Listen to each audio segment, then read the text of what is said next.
आणि यानंतर आपण पुन्हा एकदा नागपूरमध्ये जाणार आहोत। नागपूरमध्ये भाजप आणि काँग्रेसचे कार्यकर्ते एकमेकांच्या समोर भिडलेले आहेत। पोलिसांना या ठिकाणी हस्तक्षेप करावा लागतोय।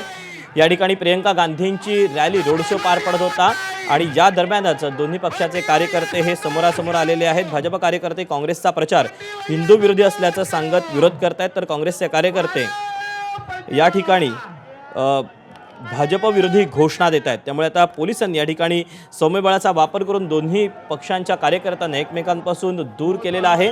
काही वेळापूर्वीच या ठिकाणाहून प्रियंका गांधी यांचा देखील ताफा जो होता तो मार्गस्थ झालेला होता। ही सगळी दृश्य आपण पाहतोय ती नागपूरमधल्या बडकस चौकातली आहेत। बडकस चौकामध्ये सध्या आता वेगळंच चित्र सध्या पाहायला मिळतंय।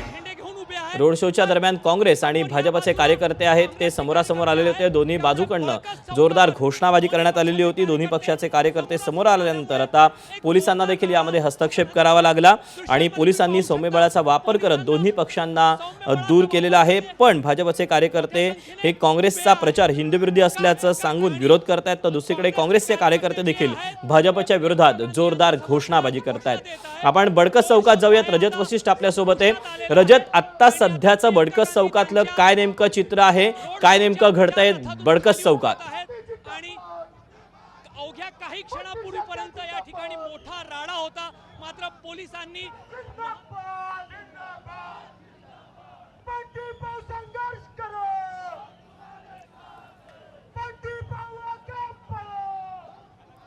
रजत, जर माझा आवाज तुझ्यापर्यंत पोहोचत असेल तर सध्या बडकस चौकातली परिस्थिती काय आहे ती आमच्यापर्यंत पोहोचवशील?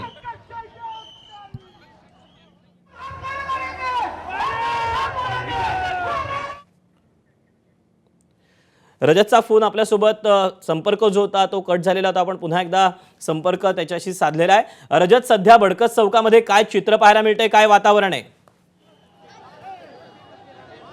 नक्कीच बडकस चौकावर एक जी राजकीय स्पर्धा असते त्याचा स्पष्ट चित्र आपल्याला पाहायला मिळत आहे। या बाजूला भाजपचे सर्व कार्यकर्ते आहे आणि अवघ्या काही मिनिटांपूर्वी प्रियंका गांधींचा रोड शो या बडकस चौकावर संपलेला आहे आणि ज्या ठिकाणी तुम्हाला भाजपचे कार्यकर्ते उभे दिसत आहेत त्याच्याच पाठीमागे जी गल्ली आहे ती महाल परिसरात आतमध्ये जाते आणि तिथे राष्ट्रीय स्वयंसेवक संघाचा कार्यालय आहे आणि दुसऱ्या बाजूला इकडे बडकस चौकावर थोड्या वेळ पूर्वी काँग्रेसचा रोड शो संपलेला आहे आणि काँग्रेसचे कार्यकर्ते अजूनही या ठिकाणी उपस्थित आहे। थोड्या वेळापूर्वी या ठिकाणी मोठी गोंधळाची स्थिती होती आणि दोन्ही बाजूचे कार्यकर्ते जे आहेत ते एकमेकांच्या समोर आल्यामुळे पोलिसांना शर्थीचे प्रयत्न करून दोन्ही बाजूच्या कार्यकर्त्यांना एकमेकांपासून दूर करावं लागलं।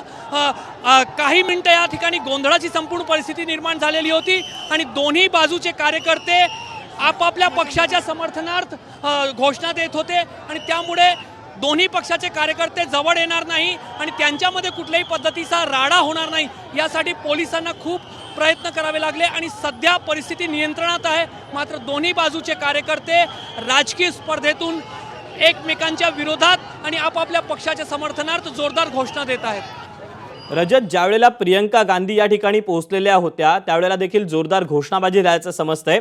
याची सुरुवात नेमकी कुठून झाली? मुळातच हा जो रोड शो आहे काल अचानक जाहीर करण्यात आलेला होता। यापूर्वी या रोड शोची कुठलीही कल्पना नव्हती आणि तो रोड शो बडकस चौकावर येत आहे, म्हणजे संघाच्या मुख्यालयाच्या अगदी दाराशी येत आहे। हे जेव्हा भाजप कार्यकर्त्यांना माहीत पडलं तेव्हा आज सकाळपासूनच भाजपचे कार्यकर्ते या ठिकाणी मोठ्या संख्येने उपस्थित होते आणि काँग्रेसचे कार्यकर्तेही या ठिकाणी सकाळपासून तयारीला लागलेले होते। सध्या दृश्यांमध्ये तुम्ही पाहू शकता काँग्रेसचे उमेदवार बंटी शेळके रोड शो संपला आहे तरी या ठिकाणी आपल्या शेकडो कार्यकर्त्यांसोबत उपस्थित आहे आणि त्यामुळे एकमेकांना कुठेतरी चिडवण्याचा प्रयत्न या आजच्या रोड शोच्या माध्यमातून दोन्ही बाजूने होत आहे आणि त्यामुळेच काही वेळासाठी या ठिकाणी जी स्थिती आहे ती गोंधळाची झाली होती। पोलिसांना त्यासाठी सौम्य बळाचा वापर करावा लागला। पोलिसांनी कुठेही लाठीमार नाही केला, मात्र दोन्ही बाजूच्या कार्यकर्त्यांना एकमेकांपासून दूर ठेवण्यासाठी नक्कीच पोलिसांना सौम्य बळाचा वापर करून त्यांना दूर ठेवावं लागलं।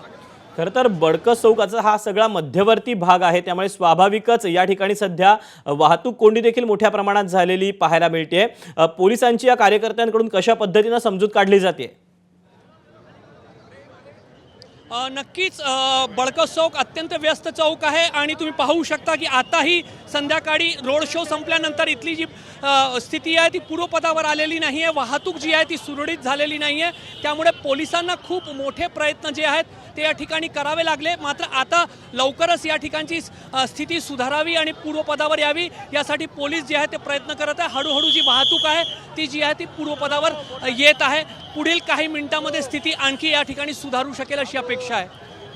रजत, धन्यवाद दिलेल्या सगळ्या सविस्तर माहितीबद्दल आणि पोहोचवलेल्या या एकंदरीतच परिस्थितीबद्दल. एबीपी माझा, उघडा डोळे बघा नीट.